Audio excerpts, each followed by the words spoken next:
വേറൊരു കള്ളൻ്റെ വലിയ കാര്യമില്ലാത്തതാണെങ്കിലും ഒരു ശബ്ദമുയർന്നു കേട്ടു.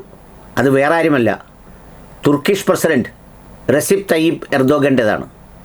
അദ്ദേഹം ഫലസ്തീൻ അവകാശങ്ങളുടെ വലിയ ഒരു ഡിഫൻഡറും അതിനെ പ്രതിരോധിക്കുന്ന ആളും അതിൻ്റെ വലിയ പ്രമാണിയുമായിട്ടൊക്കെയാണ് പലപ്പോഴും അവകാശപ്പെടുന്നത്.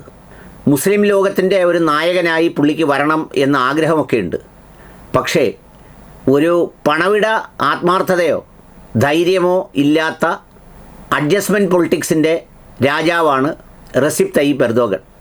പുള്ളിയെ ഇന്ന് വാർത്തയിൽ പരാമർശിക്കേണ്ടി വരുന്നത് മറ്റൊന്നുമല്ല, ഇസ്താംബുളിൽ നടന്ന ഒരു ഇൻ്റർനാഷണൽ മീറ്റിങ്ങിൽ ഇസ്രായേൽ രക്തദാഹികളാണെന്നും അവരുടെ അധിനിവേശം തുടർന്നാൽ ഞങ്ങൾ പണ്ട് പല സ്ഥലങ്ങളിലും ലിബിയയിലേക്കും അതുപോലെ ഖറാബാഖിലേക്കുമൊക്കെ കടന്നു കയറിയതുപോലെ ഞങ്ങൾ ഇസ്രായേലിലേക്ക് കടന്നു കയറി ആക്രമിക്കാൻ യാതൊരു മടിയുമില്ലെന്നും ഞങ്ങളങ്ങ് അടിച്ചു കളയുമെന്നും തകർത്ത് കളയുമെന്നുമൊക്കെ വലിയ വമ്പ് പറഞ്ഞു.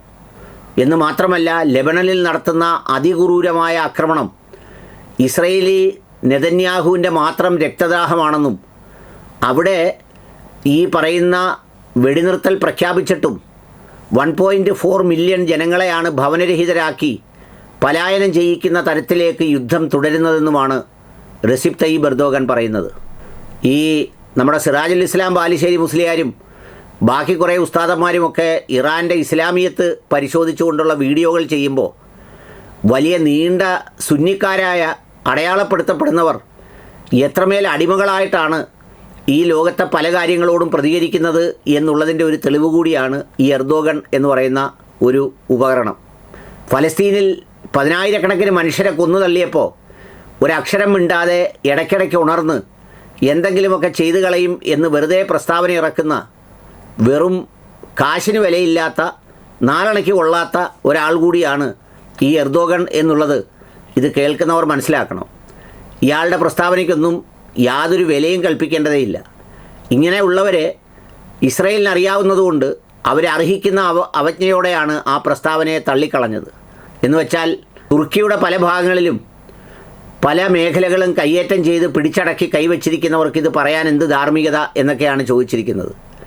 യോഗത്തിൽ പ്രസംഗിക്കാനും ന്യായം പറയാനുമൊക്കെ വളരെ എളുപ്പമാണ്. പക്ഷേ ആണത്തത്തോടെ ഇറങ്ങി നിന്ന് പ്രവർത്തിക്കാൻ സുന്നി ആയാൽ പോരാ, സുന്നിക്ക് ബലം ഉണ്ടാവണം. അങ്ങനെ ഉണ്ടെങ്കിലേ കഴിയുള്ളൂ. അതുകൊണ്ട് ഇയാളുടെ പ്രസ്താവനയ്ക്ക് വലിയ പ്രാധാന്യമൊന്നുമില്ല.